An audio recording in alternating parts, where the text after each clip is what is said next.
آج بھی کوئی آرٹسٹ اپنی اعلیٰ درجے کی مہارت دکھانا چاہے تو وہ یہی منظر آپ دیکھیے پینٹ کرے گا کہ خوبصورت سا باغ ہے اور رنگین پھول ہے اور کچھ پھل لگے ہوئے ہیں اور نہر بہ رہی ہے، اوپر ایک خوبصورت سا کاٹیج بنا ہوا ہے. تو لازمی بات ہے یہ انسان کے تخیل کی آخری حد اللہ تعالیٰ نے اسی کو سامنے رکھا. اور کیا کیا ہوگا جنت میں جو انسان تصور ہی نہیں کر سکتا، اس کا تذکرہ نہیں فرمایا کہ وہ سمجھے گا ہی نہیں بیچارہ اپنے ناقص علم کی وجہ سے.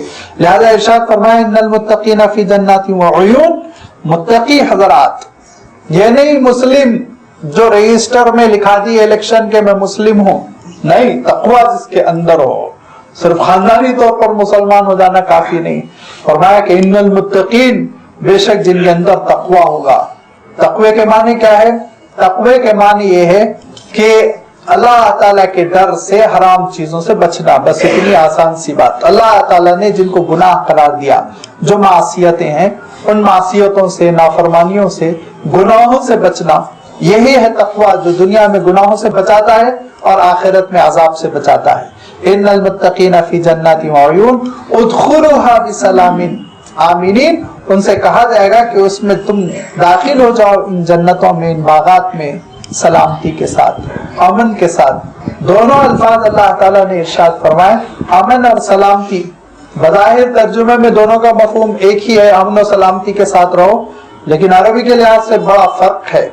عربی کے لحاظ سے ہے ادخلوها بسلام آمینین. اگر اس کا ترجمہ میں کر سکتا ہوں تو یوں کر سکتا ہوں کہ ادخلوها بسلام، سلامتی اندر کی چیز ہے، امن بیرون کی چیز ہے. بیماری سے سلامتی ملی ہوئی ہے، خوف سے سلامتی ملی ہوئی ہے، یہ ساری چیزیں سلامتی ہے. اور امن باہر سے، بیرون سے، کوئی جھگڑا نہیں ہو رہا ہے، کوئی لڑائی نہیں ہو رہی ہے، کوئی ظلم نہیں ہو رہا ہے. تو اللہ تعالیٰ نے دونوں کا یہاں تذکرہ فرمایا کہ سلامتی بھی ہوگی، اندر سے بھی تم مطمئن، کسی قسم کی کوئی پریشانی نہیں، بیرون سے بھی تم کو کوئی پریشانی نہیں. وَنَزَعْنَا مَا فِي صُدُورِهِم مِّن غِلٍّ، اور ہم جو کچھ ان کے سینوں میں کپٹ ہوگا، دوری ہوگی، ایک دوسرے سے تھوڑی بہت چپلش ہو گئی ہوگی، وہ نکال کر پھینک دیں گے، صاف ستھرے سینے ہو جائیں گے، اخوانا، بھائی بھائی ہو جائیں گے، عَلَى سُرُرٍ مُتَقَابِلِينَ، اور بچھونوں پر ہوں گے جو آمنے سامنے لگے ہوں گے، آمنے سامنے بچھونے لگے ہوئے ہوں گے، اور اس پہ یہ اہل جنت بیٹھا کرتے تھے. ان کا تذکرہ حضرت علی رضی اللہ تعالیٰ عنہ سے بڑے اچھے انداز میں ہوا کہ حضرت علی رضی اللہ تعالیٰ عنہ کے خادموں میں سے کسی خادم نے پوچھا کہ اور ان کے دلوں سے کینہ کپٹ نکال دیا جائے گا، وہ بھائی بھائی آمنے سامنے ہو کر بیٹھیں گے. اے امیر المؤمنین، کن کے بارے میں یہ آیت نازل ہوئی؟ تو حضرت علی رضی اللہ تعالیٰ عنہ بجائے اس کے کہ کوئی علمی فلسفیانہ منطقی تشریح کرتے، آپ نے ایک عام فہم تشریح کی. یہ ارشاد فرمایا، آپ کے زرین الفاظ یہ ہے، ارشاد فرمایا یہ ابو بکر، عمر، عثمان اور میرے لیے نازل ہوئی. ہمارے آپس میں کچھ اختلافات تم کو نظر آئے نا، وہ اس دنیا کے حد تک سب ختم ہو جائیں گے انشاءاللہ. جنت میں صاف سینوں کے ساتھ ہم آمنے سامنے بیٹھے ہوں. یہ ہے کہ اگر کسی غلط فہمی کی وجہ سے انسان کو یہ ہوتا ہے، کم علمی کی وجہ سے، غلط فہمی کی وجہ سے رنجش پیدا ہو جاتی ہے، دوری پیدا ہو جاتی ہے، لیکن وہ اپنے اعمال اور صفات کی وجہ سے جب جنت کا مستحق ہوگا تو اللہ تعالیٰ یہ ساری چیزیں سینوں سے نکال دے گا. وَنَزَعْنَا مَا فِي صُدُورِهِم مِّن غِلٍّ اِخْوَانًا عَلَى سُرُرٍ مُتَقَابِلِينَ، اور جنت میں سب انشاءاللہ پھر وہ مل جل کر رہیں گے.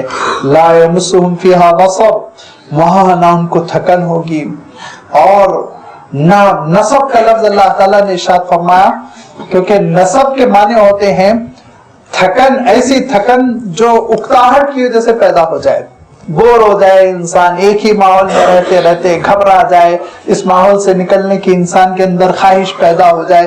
لہذا اللہ تعالیٰ ارشاد فرماتا وہاں یہ مسئلہ نہیں ہوگا. لا يمسهم فيها نصب، اس طرح کی کوئی تھکن، اکتاہٹ وغیرہ نہیں پیدا ہوگی. وہاں تو ہر دن ایک نیا منظر اور ہر دن ایک نئی خوشی ہوگی. وما هم منها بمخرجین، اور وہاں سے نہ ان کو کوئی نکالنے والا ہوگا، نہ ان کو وہاں سے نکالا جائے گا، بلکہ ہمیشہ کے لیے وہ رہیں گے. اب نکلنے کا بھی خطرہ باقی نہیں رہ جائے گا. خالدین فیہا، ارشاد فرمایا ہمیشہ اس جنت میں ان کو رہنا ہوگا. نبی عبادی